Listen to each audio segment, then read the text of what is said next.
chapter number 23, the author has established that sihr is kufr and shirk. Now this is very important. And I just want a couple of minutes, even if we're going to delay the iqamah, please bear with me on this because it's very, very important with what's happening in the world today.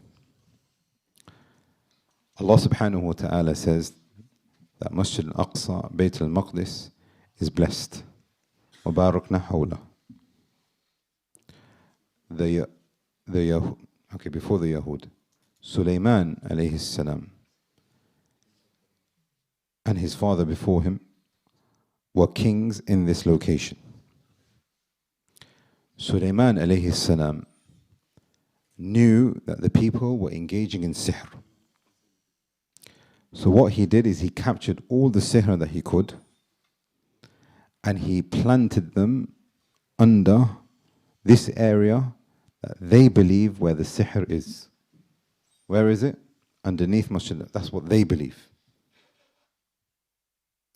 So what they are saying now is that the Dajjal, the Messiah, according to them, cannot come until we have liberated that sihr. So what do they want to do? It's known to all of us. There's tunnels underneath. What do they want to do? They want to destroy Masjid al-Aqsa and revive Solomon's temple. Why?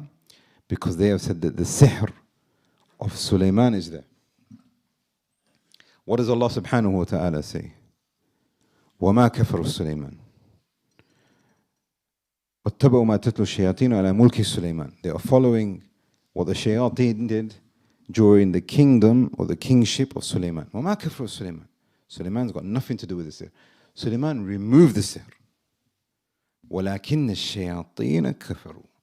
The shayateen are the ones who did the kufr. What's the kufr? The sihr. Therefore, what nullifies La ilaha illallah is sihr.